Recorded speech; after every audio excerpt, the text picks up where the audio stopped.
Programa Arte de Viver. Apoio Sicom, Sindicato dos Condomínios Prediais do Litoral Paulista, a mão amiga no momento certo.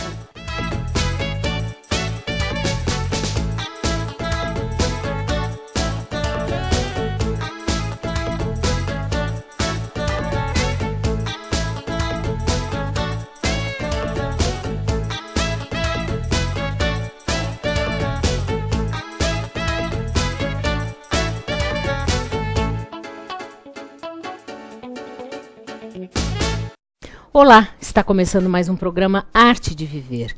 E hoje eu converso com Daniele Tavares, educadora física, sobre Pilates. Muito legal ter você aqui. Obrigada. Para falar essa prática, na verdade, que é uma prática que eu não sei se é uma moda ou se realmente é muito efetiva, não é verdade? Sim, ela é assim, é moda e não é ao mesmo tempo. Eu acho que com a mídia ela ficou mais disponível para as pessoas saberem dela. Ela é bem antiga, só que as pessoas só começaram... É bem antiga, Daniele? Me conta, então. Então, para a gente ter uma ideia, o Joseph Pilates, que foi o criador do método, ele nasceu em 1880. Gente, é antiga mesmo. Antiga mesmo. Então, pensando que ele que foi o criador, ele foi autodidata, estudou desde pequeno, e aí começou a criar os exercícios desde pequeno, então... Nós podemos imaginar que desde 1900 já tinha alguns exercícios aí criados por ele. Então conta pra gente assim, o que é o Pilates e qual é a diferença entre Pilates e musculação? Tá. Bom, o método Pilates, ele trabalha força e flexibilidade ao mesmo tempo e ele trabalha equilíbrio muscular. Então, ele visa, diferente da musculação, que nós trabalhamos um dia braço, um dia perna, musculatura anterior, outro dia posterior. No Pilates, nós trabalhamos toda a musculatura em uma sessão. Tá? Então, trabalha o corpo inteiro em uma única sessão. E sempre trabalhando força e flexibilidade ao mesmo tempo. Agora, engraçado, eu fiz Pilates, gostei demais. Havia muita preocupação com a respiração, não é verdade? Isso. O método Pilates, ele tem alguns princípios. E dentre esses princípios estão a respiração. Então, algumas pessoas falam assim, eu faço Pilates.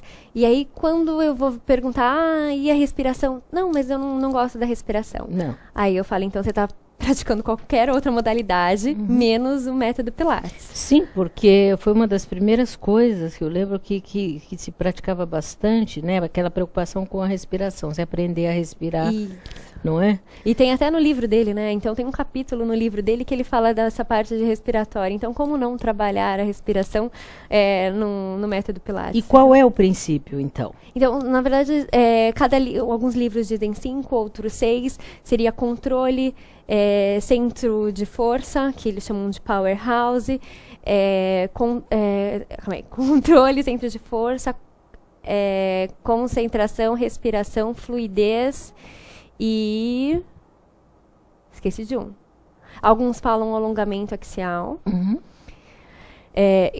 Alguns colocam junto, outros não, e precisão. Então, o alongamento axial às vezes entra, às vezes não, tá? Então, a precisão seria o sexto elemento. E em quanto tempo a gente pode ver os resultados do Pilates? Então, na verdade, assim, em uma semana você já começa a pensar diferente. Então, o que você vai fazer no seu dia a dia já começa a fazer de uma forma diferente. Porque você começa a se auto-perceber, você começa a trabalhar a postura, por exemplo. Então, na primeira semana, a pessoa já começa a sentir algumas diferenças. Agora, ver resultado mesmo no corpo, aí em torno de 1 mês já dá para começar a ver melhores resultados, com 2 meses já dá para ver bem. Agora, eu falei moda pelo seguinte, porque hoje em dia muitos médicos indicam Pilates, não é verdade? Isso. Quando você vai a um médico, ele fala, vai fazer Pilates.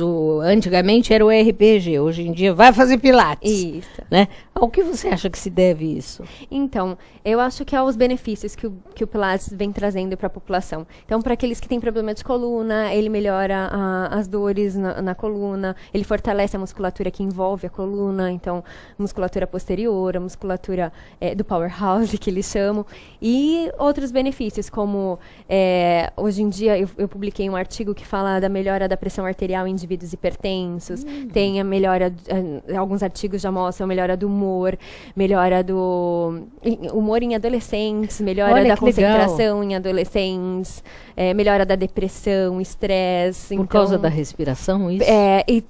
Pelos princípios, eu preciso me concentrar naquilo que eu estou fazendo, eu preciso ter o controle sobre o meu corpo, em relação à parte de respiração e os exercícios. Eu acho que a união de tudo isso é o que traz os benefícios. Que legal. Vamos falar mais no nosso próximo bloco. Ouça agora uma dica do Dr. Rubens Moscatelli, presidente do Sindicato dos Condomínios Prediais do Litoral Paulista. Rubens, depois que o síndico é eleito, quais são as obrigações dele? Olha, primeiro, para que ele possa desempenhar bem o mandato dele, ele não pode ter restrições fiscais e bancárias, né? O CPF dele tem que estar íntegro, não pode ter nenhum problema. Por quê? Porque hoje os condomínios, pelo fato de ter CNPJ, o CPF do síndico fica vinculado a esse CNPJ.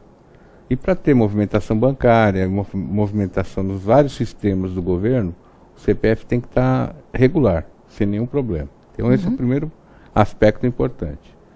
Segunda coisa, e não dá para a gente previamente perguntar para as pessoas, porque pode gerar dano moral, enfim, aquela coisa. Então a pessoa que vai se candidatar a síndico, ela já tem que saber isso.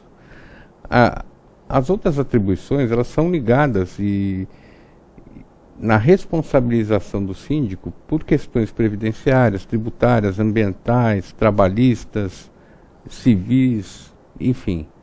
É uma gama de responsabilização que o síndico acaba tendo que dividir com o administrador ou com o seu corpo diretivo. É assim que a coisa funciona. Então ele tem que ter um elenco de pessoas que seja ao mesmo tempo fiscal dele. Então ele não pode ter só amigos ali, vamos ficar tudo certo, senão vira quadrilha, né? Como brincar. Mas também não pode ter só opositores. Tem que ter pessoas ponderadas, né? E aí é que o conselheiro é o fiel da balança, por exemplo. Agora, ele tem, afinal, isenção de pagamento de condomínio ou não? Poderá ter, desde que a convenção permita, e se permitir, isso tem que ser levado para a Assembleia, para que na hora da previsão quem decide isso é a Assembleia? A Assembleia sempre, porque eu tenho que saber quanto que vai entrar de dinheiro, qual vai ser o custo efetivo mensal de cada apartamento, de cada unidade. E aí, se houver uma isenção, eu já tenho que considerar isso distribuído pelos outros. Muito legal, muito obrigada. Não saia daí.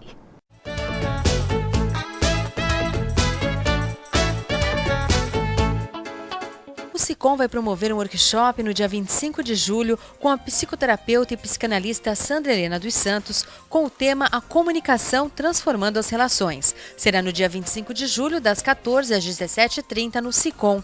Informações pelo telefone 3326-3083. Comunicado. A Escola Santista de Astrologia está com inscrições abertas para os cursos regulares de formação em astrologia. Curso básico com turmas manhã, tarde e noite, interpretação de mapa astrológico, previsões e supervisão de mapas. A escola ainda oferece atendimento de mapas astrológicos e uma grande variedade de livros. Escola Santista de Astrologia, Rua Goitacazes, número 8. Telefone 3284-9714. Santos. O Smart Center oferece salas executivas que podem ser utilizadas por hora, dia ou mês, além de auditórios para treinamentos, cursos e seminários, salas de reuniões e o exclusivo programa Link, em que o cliente pode divulgar o endereço e telefone do Smart Center para receber encomendas, correspondências e recados. Uma opção inteligente que tem como diferencial aliar comodidade e baixos custos. Smart Center, o seu escritório virtual definitivo.